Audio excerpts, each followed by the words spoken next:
Hey, what is up? It's Dr. Vibe here, and producer of the Dr. Vibe Show. Also, host and co-producer of monthly Google Hangouts at the Good Men Project, one of the most viewed sites in the world for men, averaging about 2 million to 3 million page views a week, saying you're blessed and highly favored, you're a magnet for miracles, and your solution for someone's problem. We have another great show tonight. Returning friend. He's not a guest anymore. He's a friend of the show and a friend of mine. Edward Williams is back with us tonight. And we're still talking about the Jordan Davis trial because you know what? There's many layers to this trial that still need to be continued to be discussed. And Edward has been so kind to give some of his positive, productive time to chat with us tonight. He recently wrote an article called Jordan Davis Was Killed Because of America's Fear of young black men. Sorry about that, everybody. Just going too fast because I'm so excited. So, welcome back to our show. Thank you. Edward Williams. How you doing, Edward? I'm doing pretty well. And yourself? Blessed, highly favored, magnet for miracles, and a solution for someone's problem. I was sharing with you were sharing with us before we came on live what you've been up to. I said, hold on, wait a minute, let's just do it live. So, what has been going on since the last time we had you on the show? Sure. Well, I'm 2 months away from graduating from Georgetown Law. May 18th is quickly turning the corner, and my parents and family and friends are preparing to gather here in D.C. Or near the Savannah area for celebration. So I'm looking forward to it. And what did you receive in the mail just a day? You said either today or just a day ago? Yeah, actually about 15 minutes ago I got my cap and gown in the mail. So, right, nice. It's more good real stuff. than it's ever been at this point. Excellent, excellent. Well, let's get right into this discussion on what's going on. Now, it has been a little bit of time since the Jordan Davis trial, but it's still very relevant. Sure, absolutely. And what I would like you to just say first is, what made you write the article? Because obviously it was something that was from your heart, but what made you write the article? Sure. Well, I think that one of the things is that the Jordan Davis case just struck, I think, the same chord that the Trayvon case struck with many of us, and so I mean it happened in Florida. It involved a young black man. It involved a non-black aggressor. There was a discussion about stand your ground, discussion about self-defense. All the factors seem to be in place, and we'll talk about some of the differences as we get going. But I think that it has struck a lot of the same chords, and it's one of those you don't ever want to be caught in a position of saying you've forgotten about an issue that's really important. The Trayvon case is still really important to me, and now the Jordan Davis case continues to be really important to me because of what it says about where our justice system is and where our country is, especially when it comes to race relations. When you heard the verdict, well, let's cycle back. What did you think about the trial itself and how it was presented by each side, the defense and the prosecution? Sure. Well, I think that the prosecution, again, we have the same state prosecutor kind of bringing the charges, different trial prosecutors this time, and I thought that the prosecution did a better job than they did in the Trayvon case, but still, not the type of job you would want prosecutors to do if they were your defense attorneys instead of the state prosecutors. On the same hand, the defense attorneys, did a really good job of trying to poke any holes at all into the case, which is, their job. And I'm a strong believer that you need great advocates on both sides of the bench. And so, I'm glad that Mr. Dunn was well represented, but I also want the state to be a little bit better represented in this case. It's kind of the same feeling I had coming out of the Trayvon case. That I was glad that the criminal defendant had a great defense attorney. But at the same time, I want the prosecution to be as strong or stronger going into the case, especially because it seems that the facts seem to be on their side, especially in this case. And where were you, and what was your reaction when the verdict was given? Interesting. I actually don't remember exactly where I was when the Jordan Davis verdict came down. I believe I was in transit somewhere. I believe the first time I actually found out was something came up on my phone, breaking news, or I got something hit Twitter about it, something to that effect. So I'm not sure I was actually in a place necessarily. I think it was in transit when it came down. But the same type of energy or reaction, the same kind of I can't believe that this just happened. This is a particularly saddening event. And to some extent, again, I said this when we did the Trayvon conversation, that the actual verdict, the decision of the jury, isn't surprising from a legal perspective. But from a black male perspective, as an African American male in the United States, there is something emotional about the verdict that is different from what my logical legal mind knows happened in the case. Well, you do a great job in your article, and I want to highlight some of the areas of the article in your great piece. You talked about two prominent issues, and the first issue is the requirement to flee. Can you break that down for our audience for us, please? Sure. So just as kind of, I hope that my criminal law professor isn't watching. He'll be sure to correct me, I'm sure, if I get something wrong. But basically, the self-defense law had historically, at least in the 17th and 18th centuries, as it was being developed as a part of American legal jurisprudence, something called the Castle Doctrine.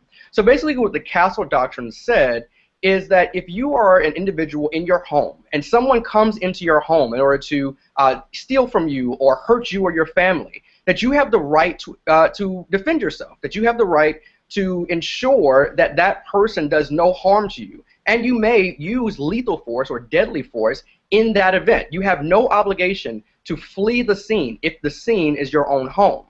So what Florida has done and several other states has done, it said, well, not only do you not have to flee in your home, but you don't ever have to flee from a fight. You never have to try to find the way out. You never, if you are the person who is being attacked, or if you are or the person that's attacking you is the aggressor, in that situation, you have no obligation to try to get out of the situation. You can, if you so choose, stay there and fight. It comes out of this kind of Western macho idea, kind of about men standing up and being men. You know, everyone stands up and fights their fight. As opposed to what is a more reasonable idea, that if you can get out of a situation and you know, without causing harm to yourself or others, you should get out of it. I believe the Castle Doctrine gets it right, that if it's in your home, I believe you should not have an obligation to leave your own home if you're being attacked. But if you're outside of your own home, if you know that macho kind of man spirit should not be in the law, and that it should come with the types of consequences that typical self-defense law comes with. And there was a second aspect of the trial you discussed in your article in regards to, I'm just trying to make it happen here because I got it here, is the reasonable apprehension interpretation. What is that all about? Sure. So what the jury had to do in the Jordan Davis case is they had to, when they were in the deliberation room, determine if Mr. Dunn had a reasonable apprehension of Jordan Davis. And so a lot of things go into the decision or determination about reasonable apprehension.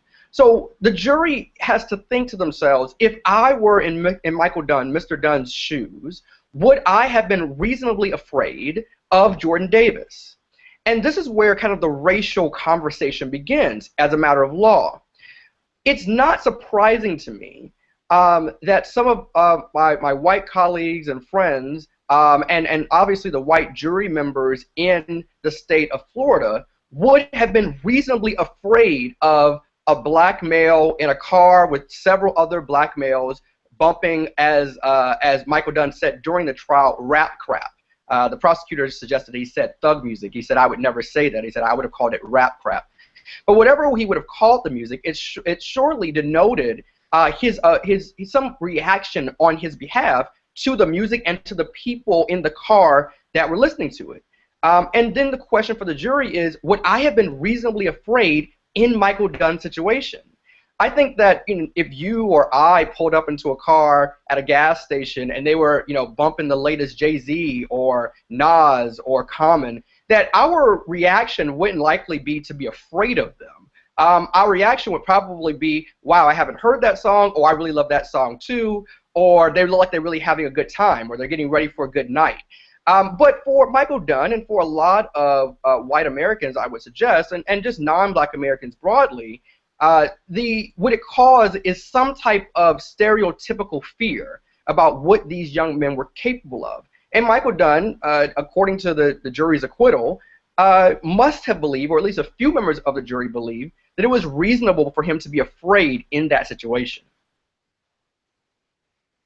we why haven't these laws changed, or do we have a hope of seeing these laws change, or the interpretation of these laws change at all? Well, I think that's twofold, and I try to address this in the latter part of the article. So first, can we change the law? The answer to that is yes. We can mobilize and get states like Florida to stop or to repeal the extension of the Castle Doctrine. And effectively what that would do is force the jury to ask the question, did this person have the ability to, or reasonably could they have, fled from the scene? Could they have gotten out of that situation without causing harm to themselves or others? And that question is a question I think that juries should have to ask themselves in the deliberation room. But the second part of it, the reasonable apprehension part, what that really goes to is a cultural shift. And it goes to conversations like this one, like the one that we're having, and the conversation like this that we need to have with non-black Americans especially. We need to convey the idea that it is not acceptable to be afraid of young black men simply because they're listening to music you disagree with, or simply because it's more than one of them, maybe because their pants are hanging, lower than they should be, or because they're wearing a long white tee or Timberland boots, or whatever the stereotypical attire that makes someone afraid of them might be, or because they have dreads, or because something about their appearance makes you think that you should be cautious around them. That we have to have the cultural conversation about if in this country we think or we want it to be acceptable for people to be afraid of people for those reasons. And I think that if we start having the dialogue, and this is a one conversation at a time, it takes individuals like you and me and all of our black brothers and sisters having conversations with our non-black brothers and sisters about what we think is acceptable in this country when it comes to being afraid. And so it has to happen on a cultural level. It has to happen on a one-on-one conversation level. And I think that that's really the only way we get that type of shift. It takes generational cultural change. And that's the one that I'm most skeptical about happening. And I have a lot of concerns about the capacity of us to get there, at least in my lifetime. Yeah, and you're reading my mind, because I was going to ask you as a conversation piece, do you think America is ready for that? Well, I don't know that America has been ready for many things that have been good for its history. I don't think America was ready for the Civil Rights Movement in the 1960s.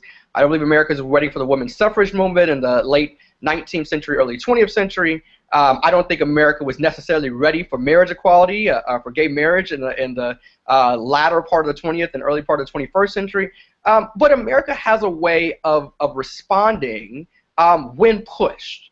And so I think that the emphasis there is that we have historical circumstances or situations in which we've seen America respond positively when pushed. And this is an issue on which I think is more than time enough for America to be pushed on the issue. Will it have to come from the older generation or the younger generation, in your opinion? Well, I think that as a member of, I think, still the younger generation, although I'm feeling older every day, I think that I appreciate the older generation's wisdom. I think that some of the older generation's methods may not necessarily be the correct mobilization avenue. I'm not sure that there's still room in our issues or in our challenges for sit-ins or even large marches. I mean, at the time when the 63 March on Washington happened, it was the largest march of its kind in the nation's capital since the American history. But since then, there have been marches that have been significantly larger on various causes. So I'm not sure that having, again, the largest march in American history is necessarily the right way. But what I do think the older generation can most certainly posit, or deposit rather, into the minds of my generation is the wisdom they've gained from those activities, what they've learned about how to have conversations with people, what they've learned about power structures and how you mobilize within power structures, how you build organizations that last. You know, it would be great if my generation were capable of building another NAACP or another National Urban League or another National Council of Negro Women, some of the most powerful organizations in our civil rights history. And so I think that there's most certainly things for us to learn. On the same hand, I think the young generation has something to teach the older generation about methodology. We are a social media generation. It's Facebook, it's Twitter, it's Tumblr. That's where the conversations are happening, and that's where they're going to happen, at least over the next few decades in our generation. It's going to happen, one iMessage or text message at a time, or conversations happening via email. And so I think that as far as methodology, the older generation has something to learn from the younger generation, but as it comes to learning about power structures and the wisdom of the prior generation, I think my generation has a lot to learn. What do you suggest Black Americans do in regards to changing laws, if need be, changing laws like Stand Your Ground? What do they need to do? Well, I think there are a couple of things. The first is we need to vote. I think that the very first thing we need to do is every eligible African American needs to be voting. You need to vote, and not just for the president. We have a habit, and it's not just African Americans; it's the entire liberal caucus. Actually, we have a way with only voting in presidential elections. And don't get me wrong, presidential elections matter. They absolutely matter. But what matters even more to this type of issue is the state legislator who makes that vote onto the race. It is the individual council member that passes legislation specific to your city or town. It's the Board of Education members who establish or revoke or reject school or prison pipelines. I mean, it's the individual localized votes that really matter on these issues. The second thing that I think African Americans especially have to become engaged in, and I think it's kind of unfortunate that we do, is we have to start getting engaged on the money side of politics. And I think this is a conversation I've been having more and more lately with a lot of my African American politically engaged colleagues, is that we are not the big donors, or even smaller donors. I mean, $500 may not matter much if you're donating to President Obama's campaign, but it really matters if you're donating to your local council member or your local legislator's campaign. And what that gains you is the ear of your legislator. It gains you the opportunity to call them up and say, hey, I gave big money to your campaign this year, or relatively big money compared to other donations. I really supported you. I backed you. And this is an issue that's really important to me, and I want to know that when the time comes, you're going to stand on the right side of history. And the third thing I think we do is something that we know how to do really well, which is to mobilize. There are young African Americans all across the country and that are mobilizing, that are beginning to take these policies to task at the state capitol. And I think that process and procedure has to continue. So I think it's three things. We need to vote, we need to get into the political contribution game, and then we need to mobilize. Well, and we're expanding on your article a bit here, and of course it's always great conversation. What do you feel is the status of African American leadership in 2014 as we converse right now? Sure. I think that we are most certainly, as a community, looking for leadership. And it's not to say that people like Jesse Jackson and Al Sharpton and Ben Jealous and a whole host of civil rights leaders are not doing great work. But what it is to say is that there does seem to be a gap between that generation of civil rights leaders and my generation, those in their 20s or relatively early 30s, and even the generation especially below us, those that are in their teens right now. I think that it's important for us to remember that much of the civil rights movement was engaged by, taken a part in, and advocated by individuals who were 18, 19, 20 years old. The Freedom Riders were in college. They were college students. They were, under 21. And so I think that we have to figure out how we garner and establish leadership in those ranks, in the 18 to 21, in the 20 to 30 range. And I think that that's something that the NAACP and the National Urban League and various other organizations really have to tap into.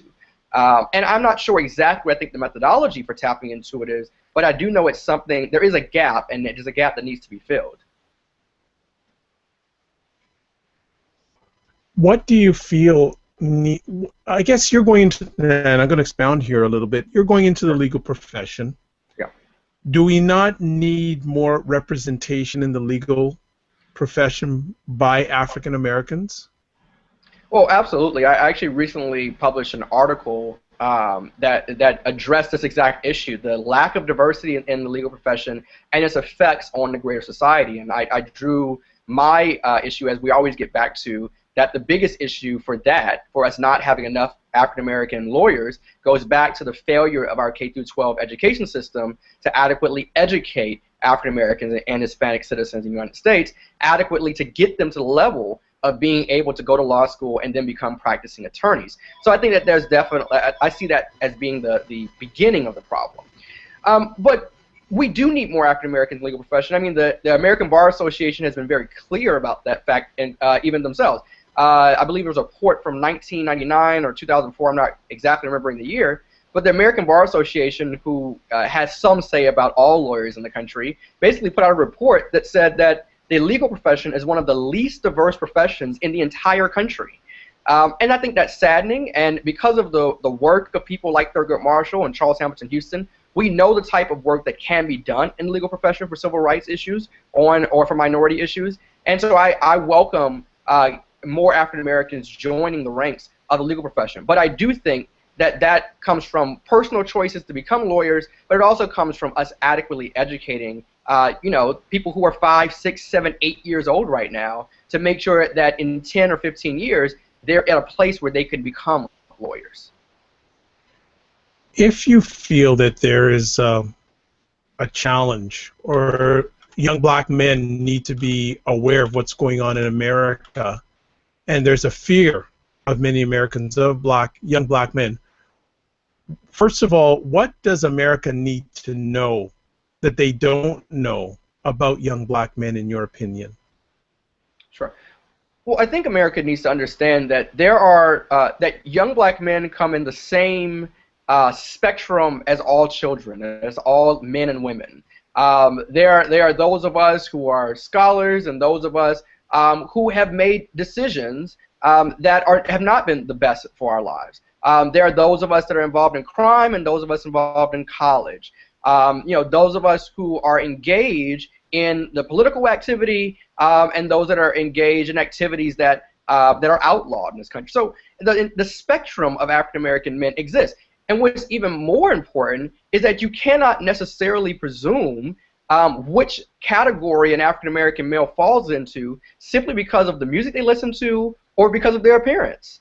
There are plenty of my law school colleagues and myself who love certain rap artists who, I recently went to a Lauryn Hill concert and had an amazing time. And so, I think that there are artists out there that, white America may not listen to that are prolific in ways or energetic or simply that, give us the opportunity to have a good time. Some music you listen to because it sounds good, you like the beat, and it starts a good time. And so I think that the stereotypical ideas that come about young black men is that if you aren't wearing a suit, that you must be dangerous. I have plenty of colleagues, some of them who are lawyers or law students who have dreads. Some of them, if you catch them on the weekend outside of their office, you're going to see them in a T-shirt and jeans. That these are people who are actually in the legal profession, but may attire themselves in a different way on the weekends or when they're outside the office. And so I think that America has to really say we need to get to know these people individually, and because in the same way that we all want to be recognized or judged or evaluated individually. You don't look at someone. I don't look at a Caucasian male or a Caucasian female or an Asian male or Asian female or Hispanic male or Hispanic female and immediately make presumptions necessarily about who they are based on the attire they have on. It's important that you have the conversation. You have to figure out who these people are. Unfortunately, though, I think in America we are more inclined to be willing to have the conversation with certain people, and we have been unwilling to this point to have that conversation with the whole spectrum of African American men. Okay. For young black men, and you're one of them, what words do you have for them in regards to what is America about first? And then I'll get to another part, but what do you say to young black men about America in general at this time of their existence? I think one of the most heartbreaking things has been watching the mothers of Jordan Davis and Trayvon Martin talk about what they now understand about America in relation to their black sons, and then reading articles and lots of commentary about what America is communicating to black men. And so, and I find a lot of it disheartening. The idea that African American men need to be extra cautious. The idea that African American men must be vigilant of their ability to be perceived as dangerous. And it's not that I don't think it's true. In fact, I do believe it's true, and I think it's unfortunate. I think that a lot of the advice that I've gotten about being a black man I got from my father, and my father, who has been a great dad to me and my younger siblings, constantly expressed to me when I was growing up, you are a black man in America. And what that means is that you're starting 10 feet under, and you're going to spend the first part of your life digging yourself out of the hole, and you have to fight to get there. You're going to have to work twice as hard to get half as much idea. And that's sort of black parents all across this country communicate that idea to their black children, especially their black young men. And unfortunately, I think that we're not at a point where that's not true in America. And so I think that that's really the kind of the point, that we live in a country where it's still true that if you're an African American male, you must prove yourself much more than someone else. And I think that that's the message I would communicate to my African American brothers, that that's still the name of the game. The name of the game is you still have to work twice as hard to get half as much. You still have to be as diligent and hardworking and vigilant, or even more so than your colleagues. And you have to be comfortable with the idea that just because you've attained some level of success or some degree, that you're going to be treated differently. I'll tell you a quick example. I worked at a political think tank here in D.C. about a year ago, and my first day walking into the building, there was a security guard. It's one of those buildings where there are various offices on multiple floors, and I had just started work, I believe, the day before or some sort of effect. And I walk into the lobby, and the security guard asked me, "Are you a visitor? Are you supposed to be here?"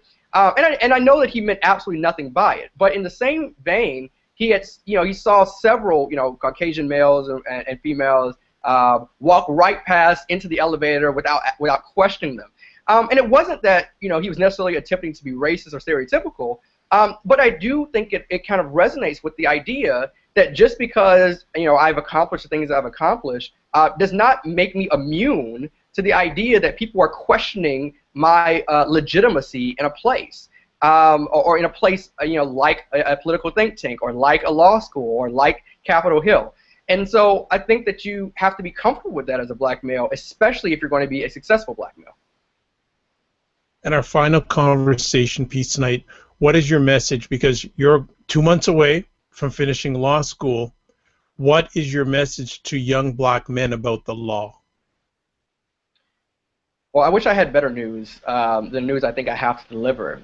The law is, and especially the criminal law, I think that there's much to be said about the law broadly, about the need for new civil rights legislation, need for new voting rights legislation, but on the criminal law especially, I think that what must be said is that the criminal law was not designed necessarily for equality in the way that we want it to be. That there's a lot more work to be done in the criminal justice system than I think anyone, any lawyer, is ready to admit. That the criminal justice system is still one that was designed out of 18th and 19th century jurisprudence during the time of slavery, during the time of African American oppression, and that we still have a lot of kinks to work out. The system has gotten better over time, and we don't live under a 1900 or 1910 criminal justice system. But the 2014 criminal justice system still has a lot of errors, still has a lot of holes, and a lot of places that need fixing. And so if you're an African American male, my first suggestion is don't get in the criminal justice system in the first place. That you must, at all costs, stay out of the system. You must, even more so than those who are not African American or not African American men, you must be vigilant to stay out of the system. Because once you are in the system, there are those on Capitol Hill, in state legislatures all over this country, who genuinely believe that you, at that moment, become a bad person, one that is not worthy of all kind of rights and privileges that I believe the Constitution properly endows with every citizen, like the right to vote. And so you have to be vigilant for your own sake and for the sake of future generations not to get involved in the system in the first place.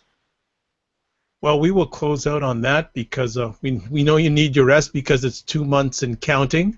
Yes. But as always, I don't know if we'll speak with you before the 2-month countdown finishes. Maybe we'll wait for that to finish and we'll get you post that. But first of all, as always, thank you so much for taking the time to spend with us. How can people connect with you if they'd like to? Sure. Well, I can be reached on Twitter at Edward Williams, the number 2. You can also reach me at my website, www.edwardwilliams2.com. Any new articles coming up before you finish university? Well, definitely. I'm not exactly sure what the next article is going to be. I've been watching a lot of what's happening kind of in the conversations about poverty, and I'm thinking about making some inlets into those conversations. So I think that's what's coming down the pipe. Actually, want to get one last take from you. What do you think about President Obama's My Brother's Keeper initiative? I think it's a very interesting initiative. I think it's one that I personally think is past due. It would have been great to see him do this in his first term, but I understand for political reasons why he didn't. But I think that he is starting the conversation about black men in a way that, because he is, most certainly a black man in America, he has the ability to have the conversation from the bully pulpit. And so I look forward to seeing the initiative take off. They've pledged, I believe, somewhere around a few $100 million at this point to get this off the ground. And I hope that it can be as successful as the plans currently look like it could be. Excellent. Well, that is it for tonight. It's the Dr. Vibe Show. I'm your host and producer of the Dr. Vibe Show, Dr. Vibe. Also, you can catch me monthly at the Good Men Project, hosting the monthly Google Plus Hangouts. I don't know why I'm going on tonight. Google Plus Hangouts for premium members at the Good Men Project. I'm the host and co-producer along with Marie Roker Jones. And check out the Good Men Project. It is one of the most viewed sites for men in the world, averaging about 2 to 3 million page views a week. As always, you're blessed and highly favored. You're a magnet for miracles, and you're a solution for someone's problem. As always, God bless. Peace to you all. Keep the faith. And looking forward to seeing graduation pictures, Edward. Yeah, absolutely. Thank you very much. Bye. Good night. Good night.